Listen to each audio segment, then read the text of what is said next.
कुछ लोग अर्बन नक्सल की भाषा खुलेआम बोल रहे हैं। एक गरीब परिवार की बेटी,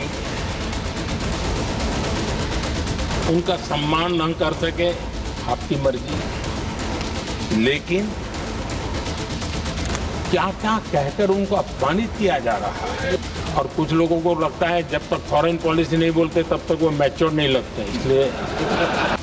प्रधानमंत्री नरेंद्र मोदी राष्ट्रपति के अभिभाषण पर चर्चा के दौरान लोकसभा में 1 घंटा 35 मिनट लंबा भाषण देने के बाद आज राज्यसभा में गरजेंगे।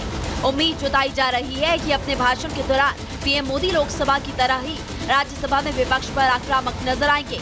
प्रधानमंत्री ने लोकसभा में राहुल गांधी पर करारा हमला किया। नेता विपक्ष के इंडियन स्टेज पर दिए गए बयान पर उनकी आलोचना की और उनकी सोच और मानसिकता भी बताई। कुछ लोग अर्बन नक्सल की भाषा खुलेआम बोल रहे हैं।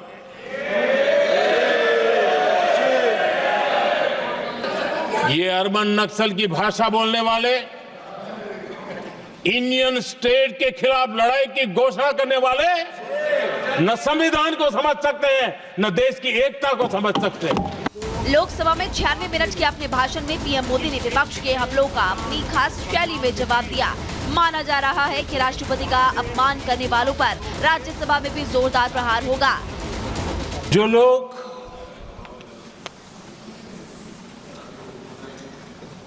गरीबों की झोंपड़ियों में फोटो सेशन कराकर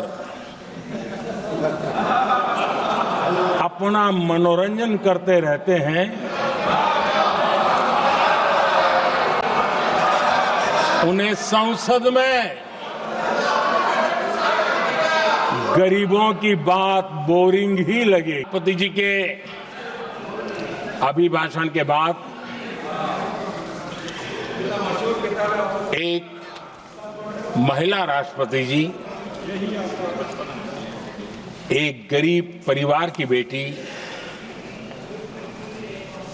उनका सम्मान न कर सके, आपकी मर्जी, लेकिन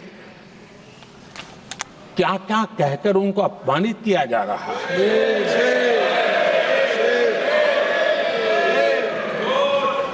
मैं राजनीतिक हताशा निराशा समझ सकता हूं।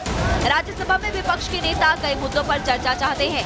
पीएम मोदी का आरोप है कि विपक्ष सिर्फ तुष्टीकरण की राजनीति कर रहा है, जनता के मुद्दों से उनका कोई सरोकार नहीं है।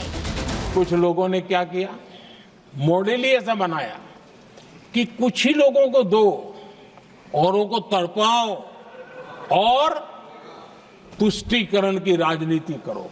हमने रास्ता चुना है संतुष्टीकरण, तुष्टीकरण नहीं, संतुष्टीकरण। हर समाज, हर वर्ग के लोगों को बिना भेदभाव के जो उसके हक का है वो उसको मिलना चाहिए।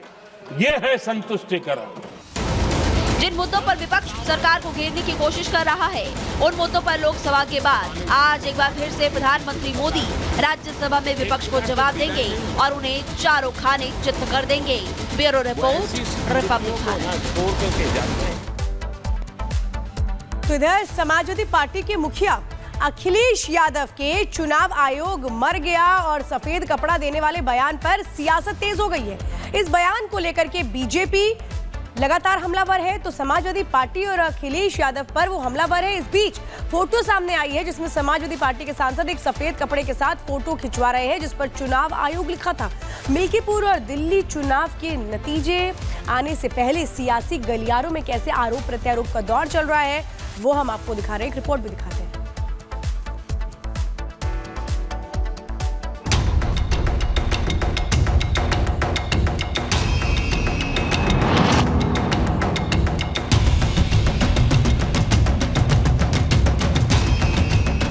चुनाव आयोग मर गया है, चुनाव आयोग मर गया है। तो मैं इनका दर्द समझ सकता हूँ। मिल्कीपुर वाली सीट ये हार रहे हैं जो इनके लिए प्रतिष्ठा का सवाल बनी हुई थी। आज वो मर गया, 6 महीने में ही मर गया। अखिलेश यादव जी और समाजवादी पार्टी इस कुकृत्य पर क्षमा याचना करे।